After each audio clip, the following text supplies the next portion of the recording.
Awesome. We have now completed our lessees section and we need to move on to our lessor. Remember, we've indicated that at inception date of the lease, we need to determine if this is a finance lease or an operating lease. Now guys, when you look at the right side of your screen, we need to determine if our risks and rewards transfer either to our lessee or to our lessor. Now, when we look at the risk and rewards, remember this relates to the asset, the underlying asset. If the risks and rewards transfer to our lessee, we need to recognize a finance lease in the lessor's records.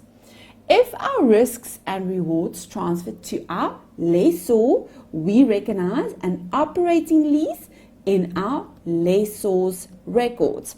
Now, guys, important, when you look at the word risk and rewards, you need to link this to your future economic benefits of that asset.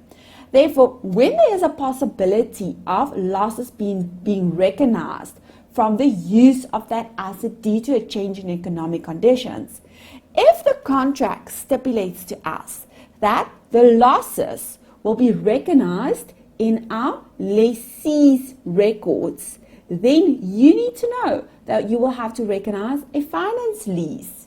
Okay? If it indicates to us that the losses will be recognized in our lessor's records, then we know that this can be an operating lease. When we look at the rewards, when we expect that the profitability in terms of the operations through the use of the underlying asset, important guys, we need to focus on the use of that underlying asset.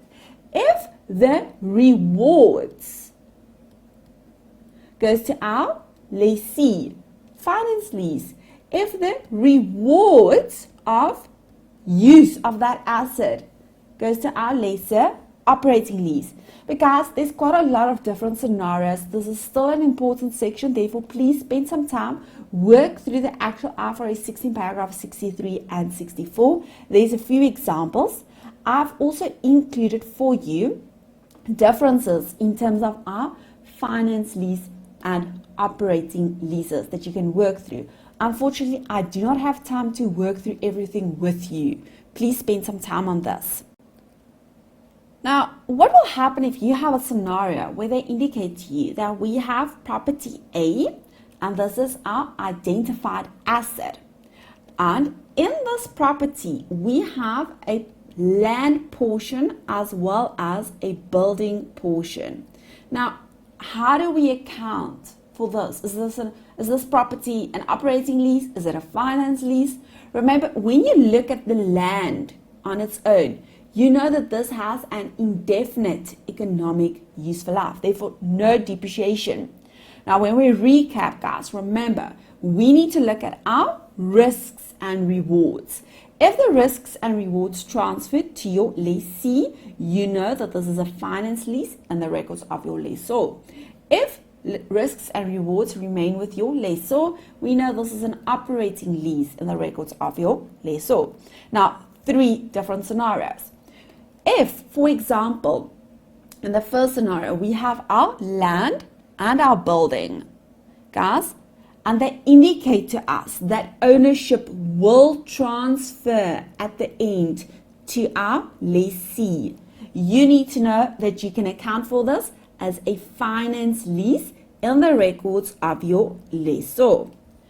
Scenario number 2, if they indicate to us that the lease is for a period of 20 years, ownership does not transfer. You need to know that you will have to account for your land as an operating lease and for the building portion as a finance lease. Therefore, you will have to allocate your payment proportionally. But if it happens that your land is immaterial, now guys, when I audited, we used this @ sign for immaterial. Land is immaterial. If it happens that your land is immaterial, you will combine land and building, and this will be one unit, and you will recognize this as a finance lease. Scenario number 3. If the allocation is not reliable between your land and your building, then you need to recognize this as a finance lease on the records of your lessor. Right, we will now look at the initial and subsequent recognition and measurement of a finance lease. Remember, we are still busy with our lessor. The standard indicates to us at commencement date, the date when our lessor transfers the identified asset to our lessee. At that date, we need to recognize the net investment amount as an asset. How do we calculate the net investment amount? We need to determine what is our gross investment. Now, in terms of our definitions, the gross investment will be our lease payments plus our unguaranteed residual value. You will have to discount your gross investment by means of your interest rate implicit of the lease, and you will calculate your present value of that gross investment. And this present value of your gross investment will be your net investment amount. Now, when we look at our journals, this actually explains it pretty well. On initial recognition, you will have to, in the lessor's records, remember guys, in our lessor's records, we've determined that the risks and rewards will transfer to our lessee. Therefore, we may recognize a finance lease. Therefore, in our lessor's records, we will debit our gross investment. Now, remember, your gross investment is your lease payments plus your unguaranteed residual value per definition. You will have to credit your unearned finance income of this transaction.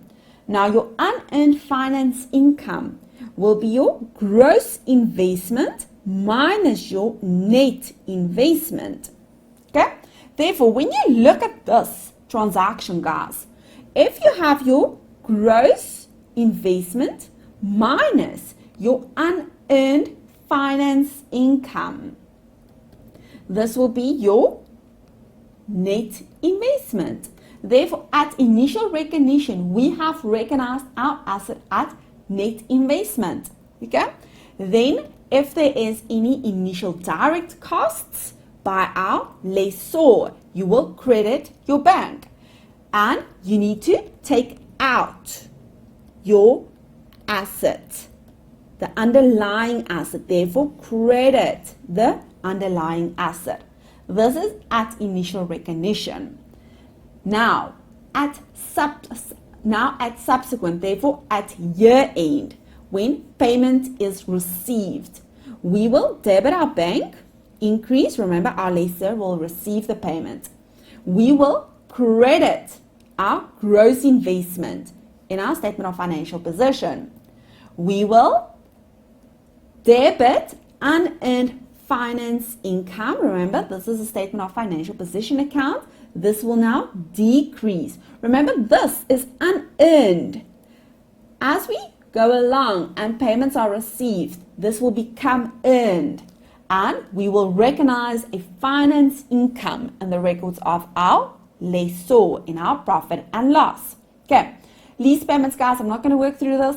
Similar. Number 1, 2, 3, and 4 is similar as per your lessee's principles. The only difference is your number 5. Okay. Now for number 5, you need to include any residual value guarantees provided to him by the lessee when measuring your net investment. Remember that this transaction relates purely to the specific lessee. Now, compared to your lease liability, remember, your lessee will recognize 1, the lease liability, and 2, the right of use of the asset.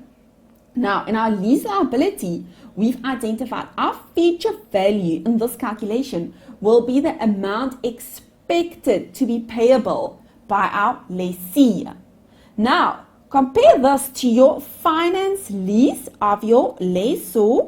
If you need to determine your gross investment amount to be able to calculate your net investment. Okay? It indicates to us our gross investment will be our lease payments plus our unguaranteed residual value. But guys, included in these lease payments, guys, can be a residual value guarantee provided to the lessor. Therefore, this can then be your future value in your calculation. You need to read and understand the information. Residual values. Now, I know that this can be complicated, but guys, it's not that difficult. We have worked through the definitions. Okay. What you need to identify is that in a normal interest rate implicit of your lease, you will have to include your guaranteed residual value as well as your unguaranteed residual value. And we will look at this based on a basic example.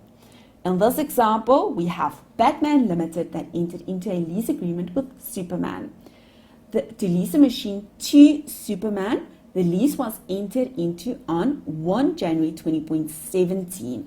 The lease agreement is a finance lease. Details of the lease agreement: cash selling price $125,000. Lease installments payable annually in arrears 5133003. Period, date of first installment 31 December 2017. And then they provide us with our guaranteed residual value 8,000 and our unguaranteed residual value 15,000. Therefore, when you calculate, and this is the main thing, when you calculate the interest rate implicit of the lease, remember guys, the interest rate implicit can be the same for your lessee and your lessor. You will add the 8,000, your guaranteed residual value, plus your unguaranteed residual value as your future value. Right, before we look at our interest rate changes, I just quickly want to recap. If we have a lessor, we have determined the risks and rewards transferred to our lessee. We have established that this will be a finance lease. In the records of our lessor, I recommend that you follow the following steps. Now guys, there's different ways of calculating these amounts and you will still end up with the same. But just bear with me. My first step, I want you to calculate your interest rates implicit of your lease. Remember, you are busy with your lessor. You need to remember that your future value will include your unguaranteed residual value plus your guaranteed residual value. Then my second step, calculate your gross investment. You know that this will be all of your lease payments plus your unguaranteed residual value. Remember, you are busy with your lessor. Okay, guys? Step number 3, determine your net investment. This is your gross investment discounted by making use of your interest rate implicit of your lease, and this will be your present value. Number 4, calculate your unearned finance income, which is your gross investment minus your net investment.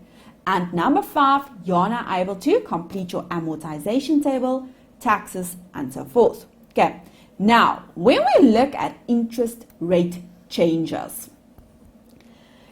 when the contract includes a clause that there can be changes in our interest rate, this will result in a change in our finance lease payments. Now guys, this does make sense when you think about this. If you look at our calculations or our steps that I've listed, if there is a change in the rate in number 1, guys, if there's a change, this will influence our calculation of our net investment. Therefore, this will influence and result in a change in our finance lease payments. But what you need to remember, your net investment will remain the same. You need to do a new calculation from the date of change. I've included steps for you to follow. Okay, guys? The main thing, as always, you need to look at this based on the amount before the change versus the amount after the change. Therefore, you need to determine what is the net investment. Remember, your net investment will remain the same. The net investment in terms of your original transaction. But now you need to identify from that date of change. Okay, guys, are you with me on this? From the date of change, what will the net investment be based on your new interest rate? Therefore, what we indicate by if we indicate that your net investment will remain the same. Remember, your net investment is the difference between your gross investment minus your unearned finance income. Therefore, this net investment amount will remain to be exactly the same.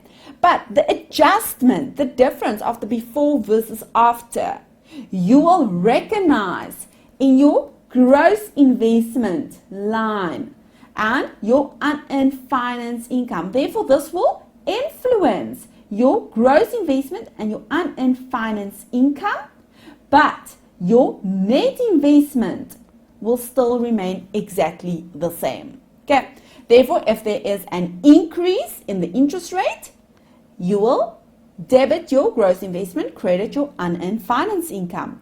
If there's a decrease in your interest rate, debit unearned finance income, credit your gross investment. Subleases. Now, let's just quickly look at this. What is a sublease? This will be when we have our lessor. Our lessor will enter into a contract agreement with the lessee. This we will call our head lease. And this lessee in the middle, our orange lessee, will lease the same identified asset to another party. Now the question is, how do we account for this intermediate lessors in this transaction? Remember, when you take this one step back, on the records of our lessor, we need to determine if the rights and rewards transfer either to your lessor, then this is an operating lease. If it transfers to your lessee, this will be a finance lease. Now, in the records of the intermediate lessor, when we need to identify how to account for this sublease, we need to consider the following when classifying this lease. If our head lease, which is the first lease, is a short-term lease and the lessee has elected the recognition in terms of the exemption. Therefore, if this head lease is a short-term lease and they've elected the recognition exemption, then the sublease will be an operating lease, guys. Then our intermediate lessor will recognize the lease between the orange and the green person as an operating lease. Okay.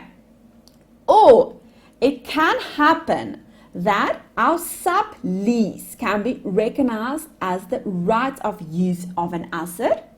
But guys, then it is important when there's a finance lease. Therefore, when they have not elected the recognition exemption, we will recognize the right of use of our asset in our lessee's records. We will recognize the lease liability. And then this sublease will be a finance lease. But when this is a finance lease, we cannot net off the assets of our right of use of our asset and our lease liability against the finance lease of that transaction. We may not do this. Okay. Lease modifications. If this was recognized as a finance lease in our lessor's records, and then if both of the following are met. Number one, the modification increased the scope. Now remember, the scope can be your squares per meter, additional right to use of an asset, and the consideration for the lease increased by the amount proportionate to the above. Our lessor will recognize this as a separate lease. Okay? If the above criteria is not met, our lessor has to identify this as if it was at inception of the lease. Okay? If this was an operating lease, guys, then you will account for the modification as a new lease. If this was a finance lease, the lessor shall apply the requirements of IFRS 9 financial instruments. Right, finance leases of manufacturer or dealer, our lessor. Getting back to basics, guys, remember our lessor, we need to determine if risks and rewards transfer. If this transfers to our lessee, we need to recognize a finance lease. Now, if our lessor, and this is the question, if your lessor is a manufacturer or dealer, now you will be able to identify this from the information in the question provided. If your answer is yes, you will have to apply, in addition to your general requirements, additional journals. Therefore, if your answer is yes, your manufacturer, dealer, lessor requirements below will apply in addition to your general requirements. Now remember your general requirements. This is a finance lease. Therefore, at initial recognition, you will debit your gross investment. You will credit your asset. You need to take this out. You will credit your unearned finance income. Finance income. Therefore, technically speaking, you have recognized your net investment. But now, if this is a manufacturer or dealer, you have to perform the additional, this is an and, the additional journal entries. You will have to recognize at commencement date the revenue, the cost of sales, and then a selling profit or loss. Okay, now guys, you can work through this. I would rather want us to spend some time on our tax implications. Right, let's have a look at our tax implications. Now guys, I do transfer the journals because it's easier for me to explain the principle by means of the journals and the implication thereof.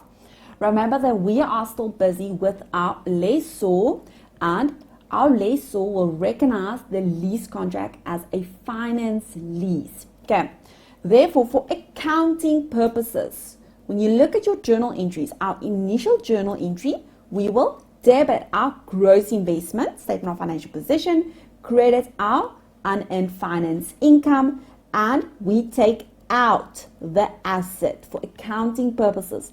Therefore, guys, we recognize the net investment on initial recognition.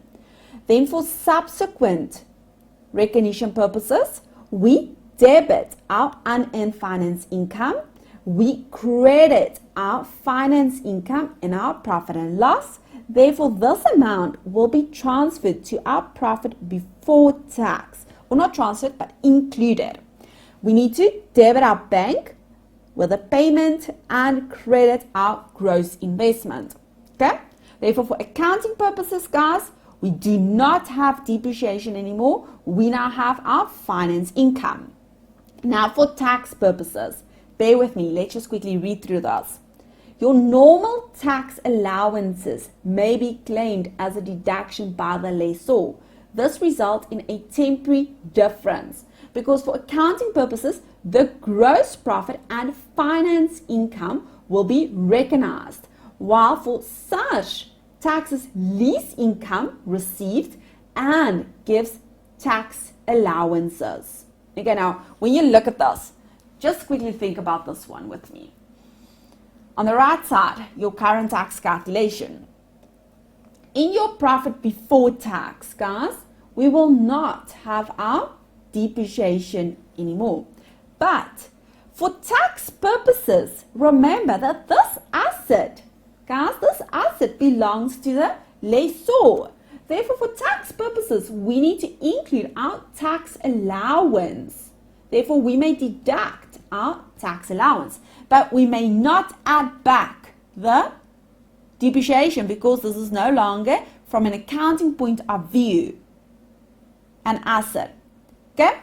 Then when you look at your deferred tax calculation at the bottom for me, we need to include our net investment as our carrying amount. Remember, this is in the records of our lessor.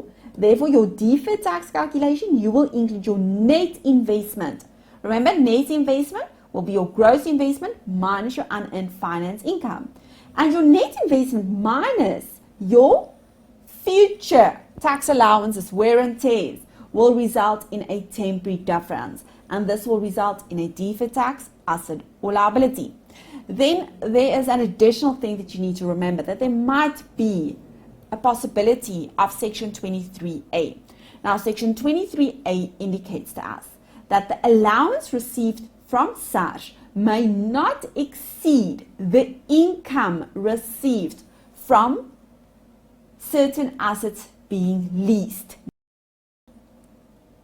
We are still busy with our lessor, and now when the lessor recognizes an operating lease. Remember, this will happen when the risks and rewards remain with our lessor.